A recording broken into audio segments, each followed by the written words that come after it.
முகேஷ் குமார், ஸ்ரீகர் பரத் இவங்க மேலே வந்து பார்த்தீங்கன்னா ஏகப்பட்ட ஹேட் சோசியல் மீடியாவில் வந்து பார்த்தீங்கன்னா காமிச்சிட்டு வராங்க இந்தியன் டீம் ஃபேன்ஸ். எதனால் இவங்க மேலே இப்படி ஒரு ஹேட்? முக்கியமாக ஸ்ரீகர் பரத் மேலே இந்தியன் ஃபேன்ஸ் வந்து பார்த்தீங்கன்னா கொஞ்சம் டிசப்பாயின்மெண்ட்டாக தான் இருக்காங்கன்னே சொல்லி ஆகணும். முகேஷ் குமாரை கூட மன்னிச்சு விட்டுடலாம். ஆக்சுவலாக முகேஷ் குமார் எதுவுமே பண்ணலை.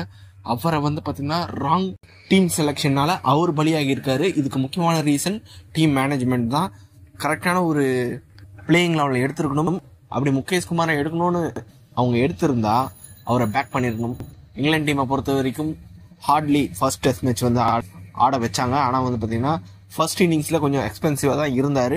ஆனால் செகண்ட் இன்னிங்ஸில் வந்து பார்த்தீங்கன்னா சூப்பராக பவுலிங் போட்டு இங்கிலாந்து டீமை ஜெயிக்க வச்சார் 7 விக்கெட் எடுத்து. இப்போ முகேஷ் குமாரை இந்தியன் டீம் ஒரு நம்பிக்கையில் எடுத்திருப்பாங்க. ஆனால் வந்து பார்த்தீங்கன்னா அந்த ஒரு நம்பிக்கையை அவங்க நிறைவேற்றினாங்கன்னா கேட்டிங்கன்னா இல்லை.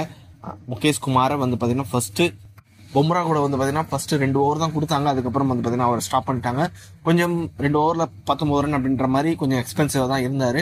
இருந்தாலும் நடுவில் வந்து பார்த்தீங்கன்னா கொஞ்சம் கொடுத்துருக்கலாம், அவருக்கு ஓவர்ஸ் நிறைய கொடுத்துருக்கலாம். ரோஹித் சர்மா அதை பண்ணலை, அந்த ஒரு ட்ரிக்கை மிஸ் பண்ணிட்டாருன்னு சொல்லி ஆகணும். முகேஷ் குமார் ஒரு நல்ல பவுலர், இந்த கண்டிஷனுக்கு சூட்டபிள் இல்லை அப்படின்றது முன்னாடியே தெரிஞ்சிருக்கும். ஆனால் வந்து பார்த்தீங்கன்னா சிராஜ் இல்லை, அவருக்கு பதிலாக வந்து பார்த்தீங்கன்னா மேன் டு மேன் ரீப்ளேஸ்மெண்ட்டாக முகேஷ் குமார் இருக்காரு. அதனால அவருக்கு மேலே வந்து பார்த்தீங்கன்னா ஆட வச்சிருப்பாங்க. ஆனால் அந்த இடத்துல வாஷிங்டன் சுந்தரோ இல்லைனா வந்து பார்த்தீங்கன்னா வேற ஒரு ஸ்பின்னர் ஆட வச்சிருக்கலாம். கொஞ்சம் யூஸ்ஃபுல்லாகவும் இருந்திருக்கும். வாஷிங்டன் சுந்தர் ஆட வச்சிருந்தா எக்ஸ்ட்ரா வந்து பார்த்தீங்கன்னா ரன்ஸும் கிடைச்சிருக்கும். முகேஷ் குமாரை யூஸே பண்ணாதது வாஷிங்டன் சுந்தரை வந்து பார்த்தீங்கன்னா பேட்டிங்லையும் பவுலிங்லையும் யூஸ் பண்ணியிருக்கலாம். அதுக்காக தான் நான் சொல்கிறேன். இப்போ வந்து பார்த்தீங்கன்னா அடுத்து ஸ்ரீகர் பரத் வந்து பார்த்தீங்கன்னா அவர் மேலே ஏகப்பட்ட ஹேட் வந்து சோசியல் மீடியாவில் போயிட்டு இருக்கு. முக்கியமான ரீசன் அவரோட பேட்டிங், கீப்பிங் கூட ஓரளவுக்கு டீசெண்டாக பண்ணிட்டு இருக்காரு. ஆனால் வந்து பார்த்தீங்கன்னா பேட்டிங் பயங்கர சொதப்பலாக இருக்குன்னு சொல்லி ஆகணும். நீங்கள் அவுட் ஆகுங்க, நாங்கள் வேணான்னு சொல்லலாம். ஆனால் வந்து பார்த்தீங்கன்னா அவர் அவுட் ஆகிற விதம் வந்து பார்த்தீங்கன்னா ரொம்ப வந்து மட்டமாக இருக்குன்னே சொல்லி ஆகணும். ஒரு ஷார்ட் பாலுக்கு வந்து பார்த்தீங்கன்னா ஈஸியாக வந்து பார்த்தீங்கன்னா விக்கெட்டை த்ரோ பண்ணிட்டு போயிடுறாரு அப்படின்றது தான் வந்து இந்தியன் ஃபேன்ஸோட ஒரு குற்றச்சாட்டாக இருக்குது. ஸ்ரீகர் பரத் இது வரைக்கும் 7 டெஸ்ட் மேட்ச் விளையாடி இருக்காரு. அதில் ஒரு 50 கூட வந்து பார்த்தீங்கன்னா அவர் அடித்தது கிடையாது. மேக்ஸிமம் நிறைய மேட்சஸ் வந்து பார்த்தீங்கன்னா அவர் இந்தியாவில் தான் விளையாடி இருக்காரு. இந்தியாவில் விளையாடியே அவரோட ஆவரேஜ் வந்து பார்த்தீங்கன்னா 20 தான் இருக்குது. அது மட்டும்லாம் வந்து பார்த்தீங்கன்னா ஒரு 50 கூட அடிக்கலை.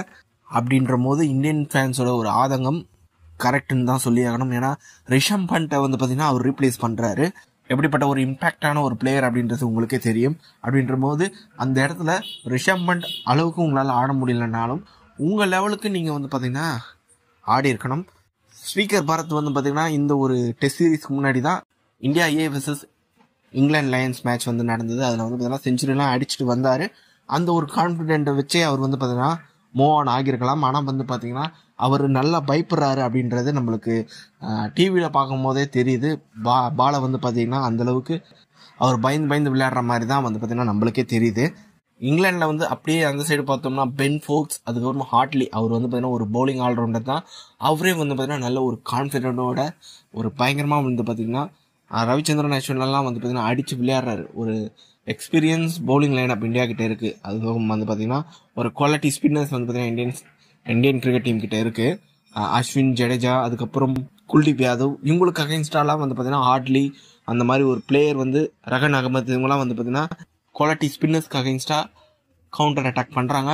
ஆனால் ஸ்ரீகர் பரத் எந்த ஒரு எக்ஸ்பீரியன்ஸும் இல்லாமல் ஃபர்ஸ்ட் டைம் வந்து பார்த்தீங்கன்னா ஹார்ட்லி, ரஹன் அகமது, அதுக்கப்புறம் வந்து பார்த்தீங்கன்னா பஷீர், இவங்க தான் வந்து பார்த்தீங்கன்னா ஃபர்ஸ்ட் டைம் இந்தியாவில் போடுறாங்க. அவங்களுக்கு அகைன்ஸ்டாகவே வந்து பார்த்தீங்கன்னா இந்த அளவுக்கு பயந்து விளையாடுறது ஒரு மோசமான விஷயம்னே சொல்லி ஆகணும். அவங்கள வந்து பார்த்தீங்கன்னா நம்ம டாமினேட் பண்ணணும். டாமினேட்னா வந்து பார்த்தீங்கன்னா அவங்க என்ன போட போகிறாங்க அப்படின்றத முன்னாடியே ப்ரெடிக்ட் பண்ணணும்.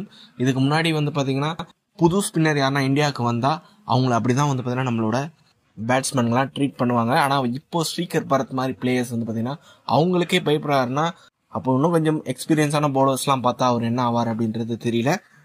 என்னை பொறுத்த வரைக்கும் அடுத்த 3rd டெஸ்ட் மேட்ச்சில் வந்து பார்த்தீங்கன்னா ஜஸ்பிரீத் பும்ரா இருப்பார் அப்படின்றது தெரியல. அவர் ரெஸ்ட் பண்ணப்படுவார் அப்படின்ற மாதிரி சொல்கிறாங்க. ஆனால் என்னை பொறுத்த வரைக்கும் முகேஷ் குமார் அந்த பிளேயிங் லெவலில் இருந்தார்னா அவரை வந்து பார்த்தீங்கன்னா கரெக்டாக யூஸ் பண்ணணும். அப்படி அவர் யூஸ் பண்ண முடியலன்னா அவருக்கு பதிலாக ஒரு ஸ்பின்னர் ஆட வைக்கலாம். அதே மாதிரி ஸ்ரீகர் பரத்துக்கு பதிலாக வந்து பார்த்தீங்கன்னா த்ருவ் ஜூரல் அப்படின்ற மாதிரி ஒரு யங்ஸ்டர் இருக்கார். ஐபிஎல்ல ராஜஸ்தான் ராயல்ஸ்க்கு விளையாடி இருக்காரு. அவரும் வந்து பார்த்தீங்கன்னா ஒரு அட்டாக்கிங் கிரிக்கெட்டர். அவர் ஆட வைக்கிறதுக்கு அவருக்கு ஒரு வாய்ப்பு தரலாம். ஒரு யங்ஸ்டர், அது மட்டும் வந்து பார்த்தீங்கன்னா ஒரு அட்டாக்கிங் கிரிக்கெட். அப்படி த்ருவ் ஜூரலுக்கு வாய்ப்பு கொடுக்க முடியலன்னா KL ராகுல் அவைலபிளாக இருந்தால் அவரே வந்து பார்த்தீங்கன்னா விக்கெட் கீப்பிங் பண்ண வைக்கலாம். ஏகப்பட்ட எக்ஸ்பீரியன்ஸ் இருக்குது. ரீசெண்ட் டைமில் நல்லாவும் விக்கெட் கீப்பிங் பண்ணுறாரு அப்படின்ற போது அவருக்கு வாய்ப்பு தரலாம். ஓகே, வெயிட் பண்ணி பார்க்கலாம். தேர்ட் டெஸ்ட் மேட்ச்க்கான இந்தியன் டீமோட ஸ்குவாட் இன்னும் அறிவிக்கல. இருந்தாலும் வந்து பார்த்தீங்கன்னா கேஎஸ் பாரத்துக்கு பதிலாக யார் விக்கெட் கீப்பிங் பண்ணால் நல்லாயிருக்கும் அப்படின்றது வந்து கமெண்ட் பாக்ஸில் டைப் பண்ணுங்க. இந்த வீடியோ பிடிச்சிருந்தா லைக் பண்ணி ஷேர் பண்ணுங்க. நம்ம சேனல் மறக்காம சப்ஸ்கிரைப் பண்ணி வச்சுக்கோங்க.